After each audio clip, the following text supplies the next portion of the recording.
Straight ahead on 12 News, a smile that lives on.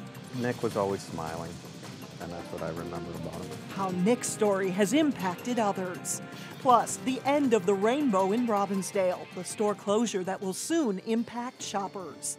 But first, changing the culture of a school. And it starts with being on time. 12 News starts right now. Parents and staff at Robbinsdale Middle School say something needed to change. The question was how. Truancy, tardies, and fights were just some of the troubles school administrators have had to deal with.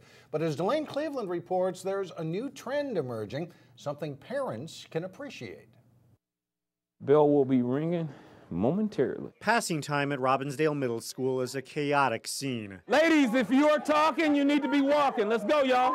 As nearly 1,400 students try to make it from one class to the next. Ladies and gentlemen, less than 1 minute. Let's move. Let's go. In the center of it all is second-year principal John Cook. When that bell rings, the only thing I want to see in the hallway is tumbleweeds. Who constantly repeats his message. Be on time for learning. To be on time for learning. Everything goes back to learning. And so our staff works very hard in terms of active supervision. Not just being out in the hallway, but being out and being engaged with our students and making sure that they're reiterating their expectations. However, that's an attitude that didn't exist at the school as recently as last year. Just ask Marna Gisvold, who has a daughter here in the 8th grade. My daughter at least saw a couple of fights, like take them down, blood, ripped shirts, that kind of thing. Last year, Gisvold was even quoted in a Sun Post article in which she raised concerns about discipline problems at RMS. This year, her attitude has changed. I've been here, I've seen how it works and how they've shortened the time, they get kids to move, they're constantly reminding them. Yet the change goes beyond what she's seen with her own 2 eyes. Figures released by the district show improvements in several categories. Robbinsdale Middle School saw a 76% decrease in truancy, a 23% reduction in tardies, and a 29% drop in fights compared to the first semester last year. Cook attributes the improvements to a change in culture. Every day, just about, when I give announcements, I tell our students what our expectations are. Walk and talk. Be on time for learning. Be prepared for class. Don't walk into any class empty-handed. Make sure you turn in your work on time. It's a message he reiterates over and over again. Let's go. On time for learning. Let's go. But Cook admits there's still room for improvement to ensure students are achieving in the classroom. We're not going to let you get away with not working. We come here and we work. Everybody works. It's about learning here. So what was behind the change? Simply put, school officials say the school had a bad reputation, morale was low, and many parents weren't happy. Today, Principal John Cook encourages parents to shadow him at the school so they can see everything for themselves. Mike? Seems like a different school today. Thank you. There will be a change in leadership over at Cooper High School. Principal Mike Favor is stepping down at the end of the school year. Favor is not leaving Robbinsdale area schools, though. He says he accepted a new position with the district as Executive Director of Student Services for secondary schools. The new role will allow him to work closely with Cooper. Robbinsdale is losing its longtime grocery store. Store employees tell 12 News Rainbow Foods will be closing in April, and city officials say the space will be up for sale in May. Rainbow Foods has been a fixture at the Terrace Mall Shopping Center for more than 20 years. Employees with more than 5 years' experience will be transferred to other Rainbow stores. The rest will lose their jobs. Messages to Rainbow's parent company, Roundy's, were not returned. A transportation company has announced a plan to bring well-trained workers to its new office in Brooklyn Park. Access America manages freight transportation for companies across the country. It's teaming up with St. Cloud State University and the Minnesota Job Skills Partnership Program to train or retrain new employees. Access America recently moved to Brooklyn Park after outgrowing its space in Ramsey. The company expects to hire 500 new workers over the next 5 years. Brooklyn Park's mayor says city staff will do all it can to help make that happen. It is our goal to lead the metro in job creation this entire decade. We intend to double our sales force, and we do that by simply acknowledging one simple thing, that is businesses create jobs, and we don't. But what we can do is facilitate that. Of the 140 workers in this Brooklyn Park office, 65 are graduates of St. Cloud State. Brooklyn Park is taking a closer look at rules governing its liquor stores. This week, the city placed a 6-month moratorium on liquor license applications. The city wants time to do a study on the number of liquor stores, the distance between stores, and to get input from residents. The police department is also expected to give input on the impact of liquor stores on neighborhoods. The issue first came up last month with the proposal to open an additional liquor store south of 93rd Avenue. Right now, that number is limited to 12. Life can change in an instant. Just ask a Brooklyn Park family. They are coping with the sudden loss of their 14-year-old son.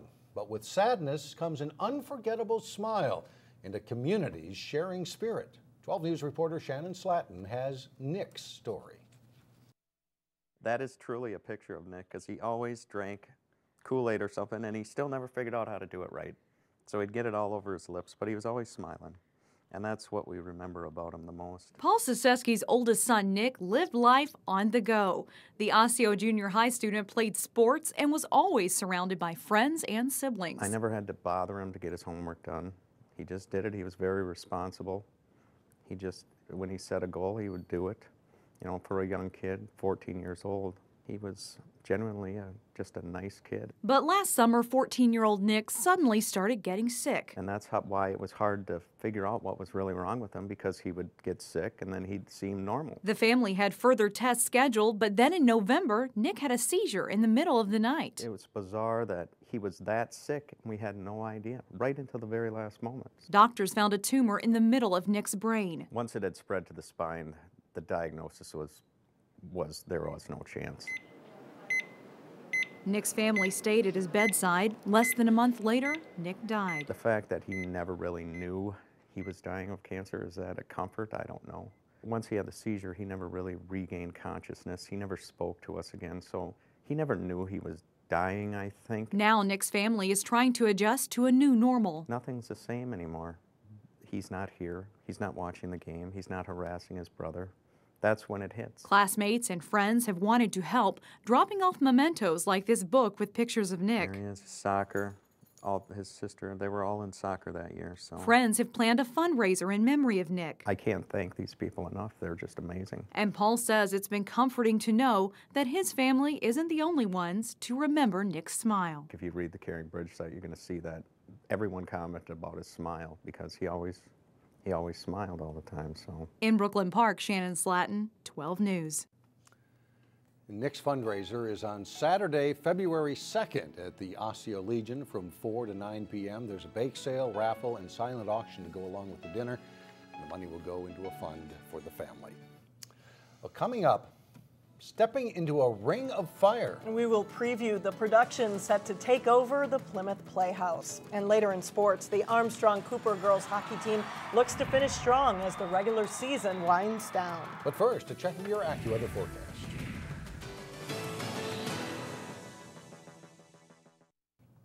His music transcends genres and generations. Johnny Cash bared his soul through classic songs like I Walk the Line and Folsom Prison Blues.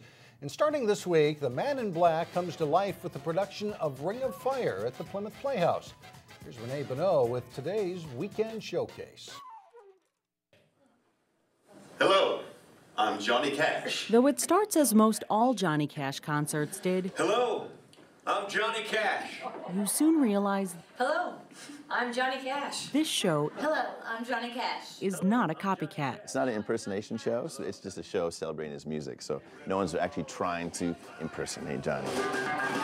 The Broadway hit Ring of Fire rocks the Plymouth Playhouse with Cash's classic songs that also tell his life story. He's kind of the bad boy, but he's got a heart of gold.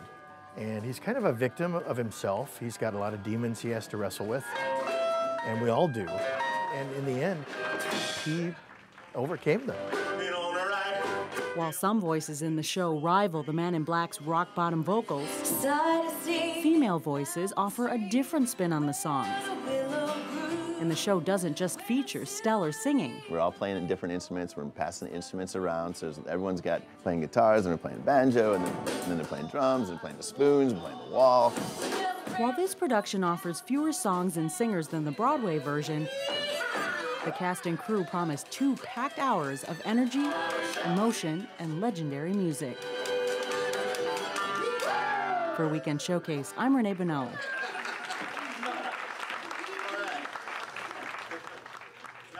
Ring of Fire, the music of Johnny Cash, runs through May 26th at the Plymouth Playhouse. For ticket prices and show times, you can give them a call at 553-1600 or visit PlymouthPlayhouse.com. Does look like fun, doesn't You it? probably have some of those songs stuck in your head Oh after yeah, seeing you'll it, be I humming bet. it all the way home. Coming up, a Brooklyn Park film writer's big screen moment. But first in sports, Breck meets old rival Blake on the ice. John Jacobson has that and more when we come back.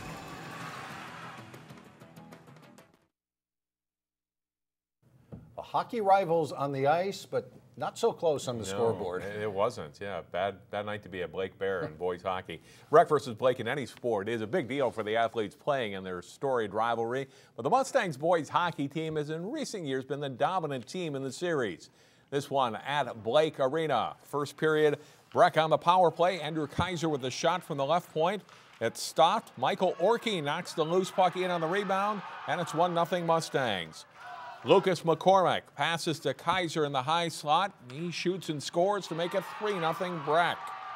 It's a big first period for the Mustangs and Coach Les Larson as they pump in 2 more. Matt Colford finds the back of the net with a wrist shot. Breck leads 5-0 after 1. Second period, and the Mustangs win the race to the puck behind the Bears' net. Colford scores on the wraparound, 6-0 Breck. Nice passing leads to another Mustangs goal. Colford across to McCormick, who scores. Mustangs skate past the Bears 10-0.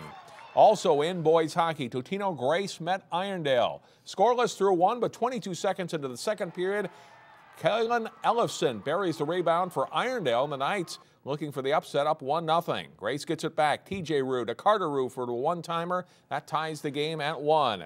Then on the rebound, TJ Rue banks a shot in off the goalie, and it's 2-1 Eagles. In the third period, Kai Barber, nice rush up the left wing. He'll tuck in the backhand. 3-1 Grace. The Eagles go on to win 4-1 for their 6th win in a row. As we head down the home stretch of the girls' hockey season, Armstrong-Cooper continues to impress. After finishing 8th in the Northwest Suburban Conference last season, Armstrong-Cooper enters Friday night in 2nd place in the league with a 10-4-1 conference mark. It's been fun to put together such a strong season. We've done a lot more passing this year. Like, we've moved the puck a lot better than we used to instead of just like going coastal up and down the ice. We played a lot of teams really tough at the end of last year, so we kind of knew that we'd be able to compete in the games. And when you're playing good quality teams like we have to at the Northwest Suburban, didn't necessarily know we'd win all the games that we're winning, but we knew we'd be in those games. Armstrong-Cooper hosts conference leader Andover Friday night, a team that beat them 5-1 in a physical game earlier this season. And the Falcons look forward to the rematch. Oh yeah, it's definitely going to be a big game. It was a tough loss on the first one, so we're excited to come back out there and prove them wrong. After facing Andover, Armstrong-Cooper has 2 regular season games left next week against North Metro and Maple Grove. The Wayzata Gymnastics team set its sights on winning a Lake Conference championship this season. To do that, they needed a win over Hopkins. It was an outstanding meet Thursday for Wayzata junior Hannah Roth. She wins 3 events, including the vault, with a score of 9.375. On the uneven bars, Wayzata takes the top 4 places, including runner-up Heather Mertens, who was very solid in landing a score of 8.55. The Trojans had 3 girls score at least 8.95 on the balance beam, including Claire Lorbecki. She scores a 9.225. Wayzata's Maddie Aaron scores a 9.275 on the floor exercise. Both teams score their season high for points, including 142.925 for Wayzata as they win the meet and the 2013 Lake Conference Championship. In boys swimming, Champlin Park and Armstrong hit the pool Thursday night for a Northwest Suburban Conference meet. 200 medley relay. Opening leg, Armstrong's Harrison Collins and Champlin Park's Colin Hortman battle for the lead. Dylan Celine will bring it home for the Rebels. Their winning time 1 minute 50.23 seconds. 200 freestyle, pretty close race. John Hartland wins for Champlin Park. Sean Peterson in second for the Falcons. In the 50 freestyle, Josh Anderson wins for the Rebels with a time of 24.28 seconds, beating Collins by 1/100th of a second. 100 butterfly, Anderson edges teammate Todd Croston. Anderson's winning time, 59.26 seconds. And in the 100 freestyle, Christian Magalis wins for Champlin Park with a time of 56.02 seconds as the Rebels go on to win the meet over the Falcons. One final note, boys hockey. Wayzata loses to Minnetonka 3-1 Thursday night. Trojans host Edina Saturday night. 2 big games for them, hoping to get a split here on Saturday. All right, thanks a lot, John. Still ahead, a big movie moment in the mountains. A Brooklyn Park screenwriter makes his Sundance debut when we come back. And finally, after years of hard work, a Brooklyn Park screenwriter is set to have one of the biggest nights of his life. And that's right. Michael Starberry's first feature film, The Inevitable Defeat of Mr. and Pete, is premiering tonight at the prestigious Sundance Film Festival. Circle the ones you could do. They probably don't care about background checks. This is what you think of me? I wasn't about to circle rocket scientist if that's what you mean. Mister, what's your problem? My problem? I'm the one with the problem? That is actress Jennifer Hudson and actor Skyland Brooks in Michael Starberry's film about a young boy who has to fend for himself on the streets of Brooklyn. Local screenwriter Michael Starberry wrote the film in his Brooklyn Park home, and tonight he's out in Park City, Utah, where he will join a sold-out crowd viewing the movie for the very first time at Sundance. In a phone interview today, Starberry told us he is excited and nervous about the debut. My biggest hope, honestly, is I just want people to enjoy the movie. I want people to feel like it was time well spent for them. You know, that when they walk out, they can tell people that, you know, they were moved and they were touched and they enjoy it and they can recommend it. Starberry hopes his movie will eventually make it to theaters around the country, and he'll be in that audience with all the movers and shakers and people seeing it for the first time, including him. He has yet to see the movie from start to end. He has not seen it yet. So it'll be a surprise to him as well to see what they did with it. Man, this has been years in the making. Years in the making, that's right. That does it for us. Thanks so much for joining us. As we say goodbye, we leave you with the 5th annual Martin Luther King Concert, which was held Thursday night at North Hennepin Community College. Have a great weekend, everyone. Enjoy.